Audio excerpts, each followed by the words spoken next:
Warning: the following episode contains elements of horror that may be unsuitable for listeners under the age of 13. Listener discretion is advised.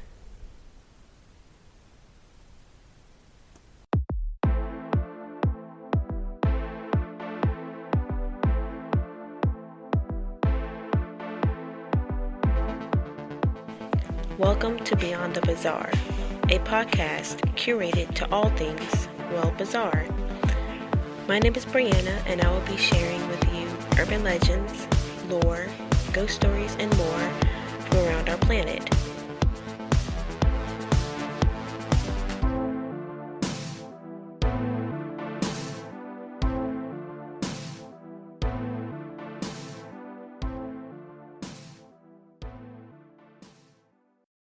Hey everyone, welcome to a new episode of Beyond the Bizarre podcast. I'm Brianna, your host, and we're here with Season 2, Episode 13 of the podcast. And this is also the last episode of the month of September. And as I said a couple episodes back, we're going to be doing rituals for the last couple of episodes for the month of September. But I do have a bit of an announcement to make.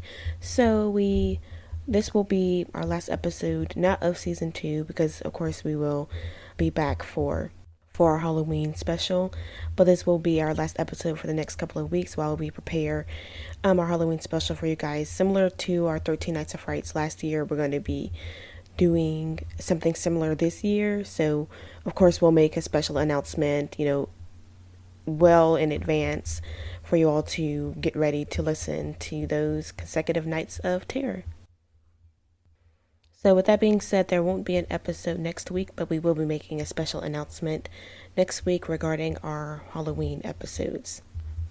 So there'll be more on that later, but back to tonight's episode. So here we are, Season 2, Episode 13. And some of you may recall that last Halloween, during our 13 Nights of Frights, we did do a episode on the unlucky number 13. So if you haven't listened to that, if you're new to the podcast, I encourage you to go check it out. Go check out any of our old episodes as well. It's really worth it. I'm not just being biased. It is worth it. But since 13 is considered an unlucky number, I thought it was only fitting to share some rituals to bring some good luck. So I want to share a couple of rituals. Some to bring general luck, with, I'm not going to say no real sacrifice, because we always say we don't want to encourage anyone to partake or play these rituals, but if you do, it's at your own risk. But some of these are for general luck, and others do come at a hefty price. So we just want to say that ahead of time before we get into the gist of the rituals.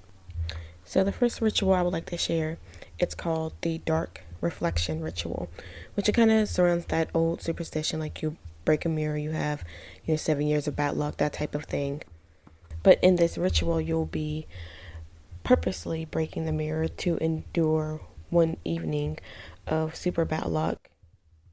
But if you survive the evening, you will be graced with a period of very good luck. So with that being said, let's get into how to play the dark reflection ritual.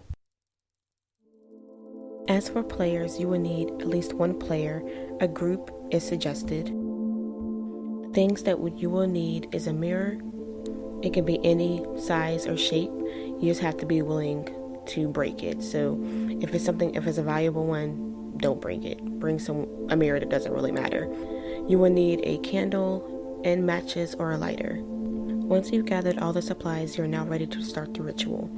Let's start with part 1. Step 1. Begin after sunset, but no less than 6 hours until the break of dawn.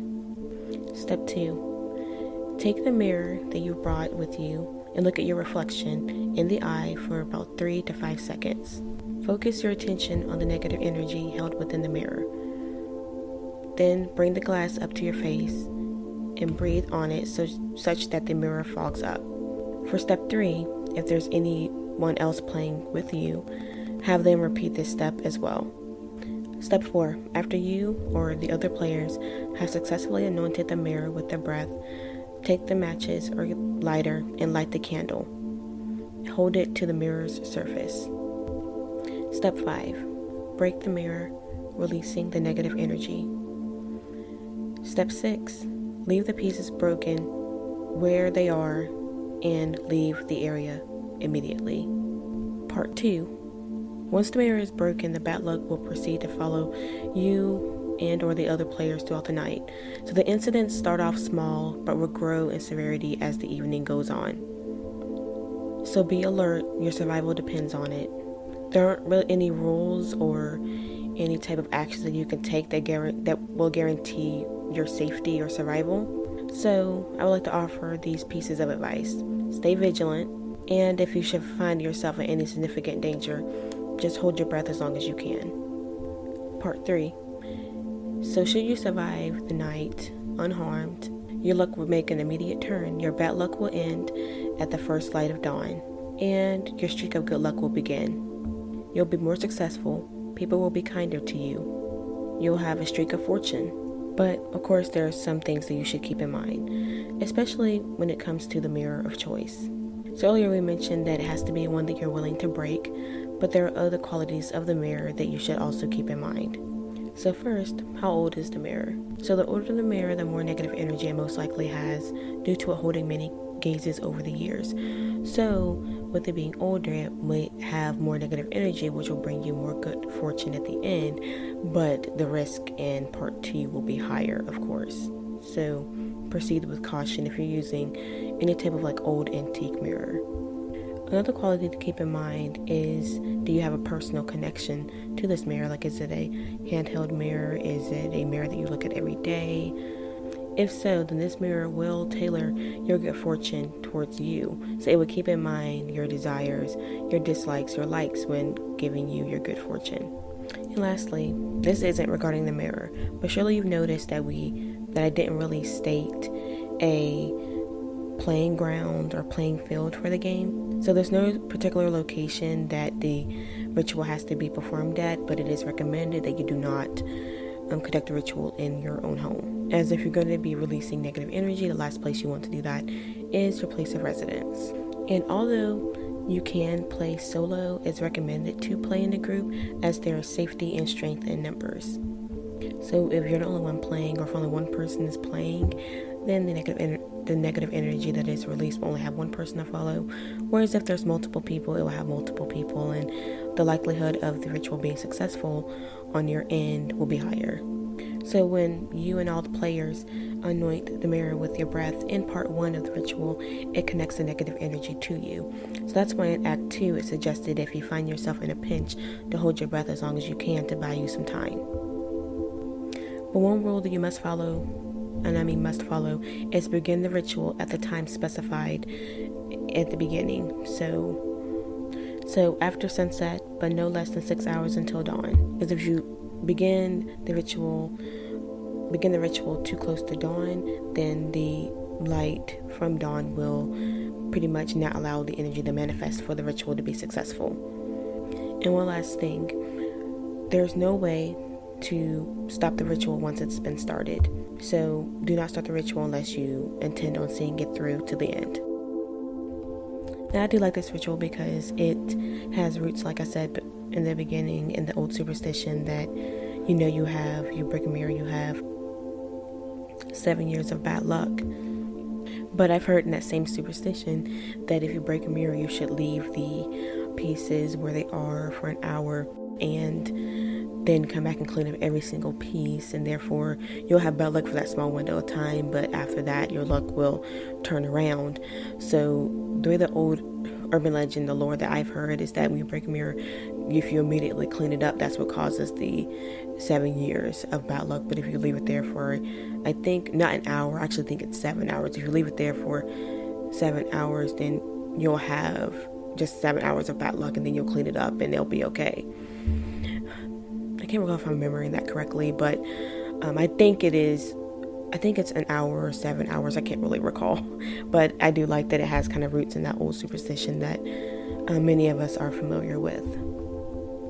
Now, do I think it's worth it to risk letting something in that shouldn't be in. No, I do not. I don't think any amount of quote-unquote luck is worth that. But, there have been people that have partaken in the ritual, and they said that it did work for them. But I don't know if it's just a case of will or something like that. But there have been people who have played, who have done the ritual and went out and bought lottery tickets and won money.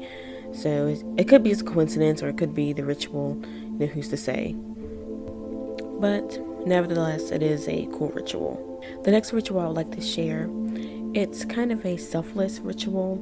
It's more so not you're bringing luck to yourself, but you're bringing luck to someone else, but at the expense of your own self.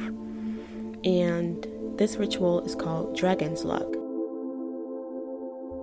So the ritual Dragon's Luck was brought to the interwebs in the year of 2014 by a creepypasta user, Chelsea Adams 524, Chelsea.adams.524, which is supposedly a popular user at creepypasta during that time. So I couldn't find anything if this creepypasta user had made the ritual up or if there's some reality to it, but nevertheless, let's get into how to play the dragon ritual.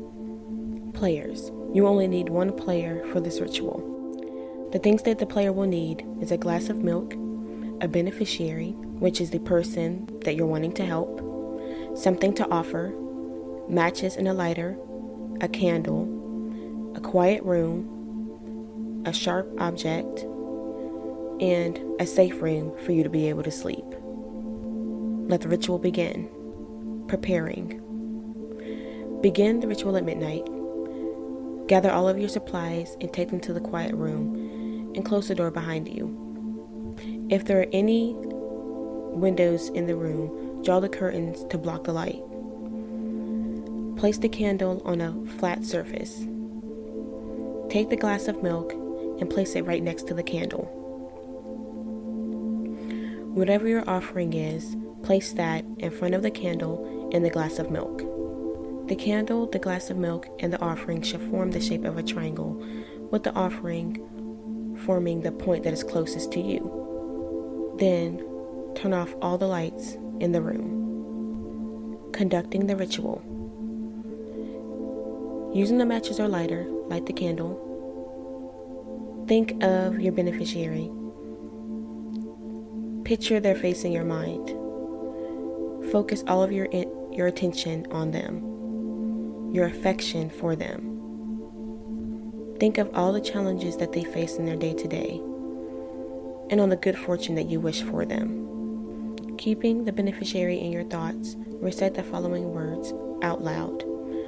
O great beast of fire, mighty dragon, I beg you, vanquish that which ails my companion, so that they may suffer no more. Accept my offering in exchange for your help. After saying this, grab your sharp object and perform one of the following actions. Prick your finger until you draw blood. Snip off a lock of your own hair, or clip a piece of your fingernail. Whichever you decide, drop that into the glass of milk. Then dip your fingers in the milk and extinguish the candle by pinching the wick with your milk-soaked fingers. Then go to sleep. And you may hear things, but no matter what you hear during the hours that follow, do not, I repeat, do not get out of bed, open your eyes, or leave the room. Remain put until the sun has risen. Now it's time to reap the benefits. Once the sun has risen, you may now open your eyes and get up out of bed. Go back to the candle, the glass of milk, and offering. If the glass is empty and your offering is gone, the ritual has been successful. If the glass is empty, but the offering is still present, the ritual has failed. Remove the offering from the premises and burn it to ashes.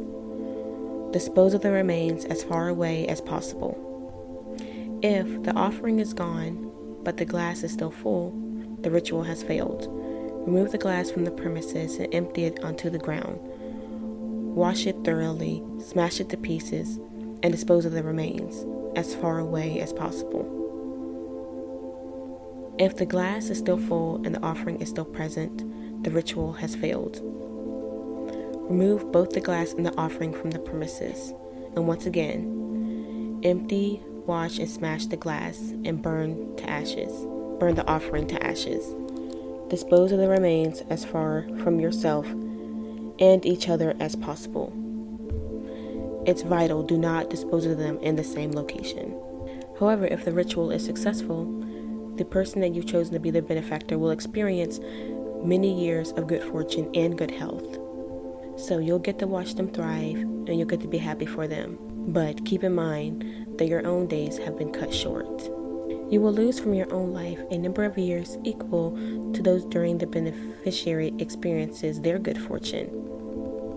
That there is the price of your wish. As they say, no good deed goes unpunished.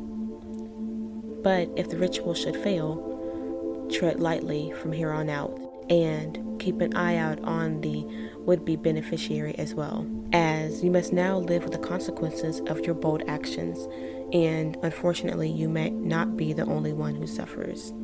Here are some things to keep in mind. The offering that you have should be of personal value, something that holds a great meaning and importance to you. As for milk, since we have some people who drink almond milk, oat milk, goat milk, all the different types of, different types of milk we have out here. It's just any milk can be used, but non-plant based milk is recommended. So in other words, regular dairy milk, moo milk, whatever, just that's what's recommended. It is said for optimum results in steps 4 and 5 of performing the ritual, for you to use blood, not hair and nail clippings.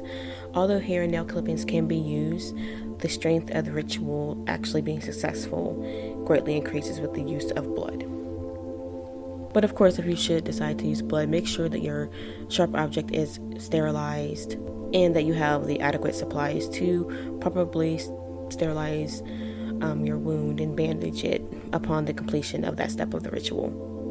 We don't want anyone getting any type of tetanus or anything. That's the last thing that you will need. Well, like I said, we always say we don't want anyone doing these rituals, so you're doing it at your own risk, but we don't want to hear about any of that. So as you guys may recall, I did mention in the beginning that you would need a quiet room and also a place for you to sleep. So your place to sleep and the quiet room may be the same location, but if they're different locations, you may open the door to the quiet room and leave it in step 7 of performing the ritual in order to go to the area which you intend to sleep. So if you're not playing at home, you do not necessarily have to sleep in the bed. You just have to pretty much sleep somewhere, so sleeping bag, blankets, whatever. Just once again, if you were to hear anything, just do not open your eyes, do not get up out of the blankets, sleeping bag, whatever. Just don't do anything. But it is highly recommended that you do not sleep outside and you do not conduct this ritual outside. As for the years of good fortune that the beneficiary may experience, those years do vary. So with that being said, there's no way to know how many good years, good fortune and good health that the beneficiary will have, and there's no way to really know how many years that you may have taken off of your own life as well. And this goes without saying, once again, that this is a more selfless ritual. So do not perform this ritual for any type of personal gain. So even if you think that your intentions are entirely pure, as this ritual has to be performed by someone who's completely pure of heart, even if you think you're 100% pure, just make sure you carefully reevaluate your intentions. Make sure that your intentions do not benefit you in any way, that you want this explicitly for them and them only. It's if you have a friend that's super rich and you want them to stay alive so you can continue benefiting from their personal finances or things like that. That's more of not a selfless reason. That's more so your personal gain, that type of thing. Not saying that I'm not accusing anyone of doing that, but that's just the only example I can think of at this time. It has to be explicitly for them, not for your own benefit. So with that being said, just be truthful and be pure of heart. Because if you aren't truthful and honest, you may lose more than just a few years of your life. Now I love this ritual because, well, for one, I'm kind of I'm kind of like a simp for like selfless things, so I thought it was really, even though it's kind of meant to be scary and it is creepy, especially with the whole offering things and all of that, but I think it's really cool that it's more of a selfless thing. Like, you're doing this explicitly to help someone else. Like, if someone's sick or someone's just going through a lot, you want to help them at the cost of yourself. I think that's really, really honorable. Now, when I first read it, I started thinking about, like, you know, just situations like if I don't do rituals, but I think they're cool to learn about and cool to read and cool to like hear about people's experiences with them.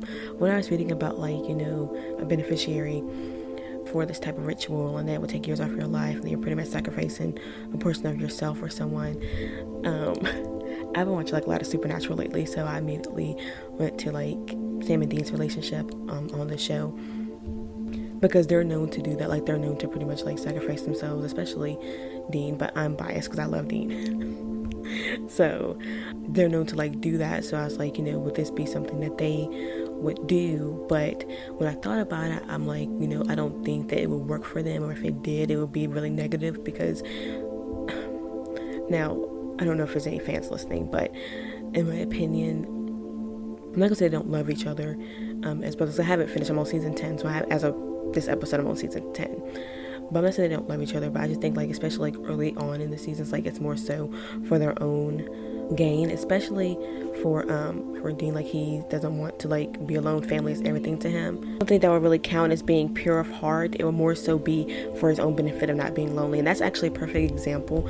Like, even though like Dean made all these sacrifices for Sam, like, he, not because he didn't do it because he didn't love his brothers, I'm sure he does, but it's just like he did it more so to benefit himself, and then Sam vice versa. And I'm not gonna get too far into that because I love the show, and I'll quickly go down the rabbit hole with that. But that's just the best example I can bring up. Like, you know, if you have that type of relationship, like, even though it may seem like it's selfless, like, it may not be truly selfless, and that's not the type of ritual that you will conduct unless you are being 110% truly selfless. Because like, no one wants to have the wrath of the dragon. I mean, the ritual didn't say anything about that, but I can only imagine, like, you know, that's what's gonna happen. But nevertheless, it is a really cool ritual, and I loved it when I came across it and just wanted to share it with you guys. So as I said at the beginning of this episode, this is not the last episode of season 2, because we do have our Halloween special that's coming up that we will be making an announcement about next Tuesday. So just be on the lookout for that. So we will be taking a little tiny break to get prepared for our Halloween season and some special episodes for you guys during that time. So that being said, I just do want to thank you guys, you know, for listening every week and you know, motivating us to, you know, want to, you know, do a season 2 and want to do this, because we absolutely love doing it. And, you know, you guys are the reason why we see the feedback, and we see, you know, the listeners, and, you know, the comments and suggestions, and we really, really just love, you know, researching topics and sharing with you guys our thoughts and opinions on everything that we find. So even though we're heading to our Halloween special and, you know, ready to wrap up season 2, we will most definitely be back for a season 3. I do not know when that will be, but we will definitely be back with that. And of course, we'll let you guys know well in advance when we will be ramping up for season 3. Once again, thank you guys and everything that you do. And as always, as we always like to wrap up the episode saying, you know, thank you, have a great night, and of course, stay bizarre.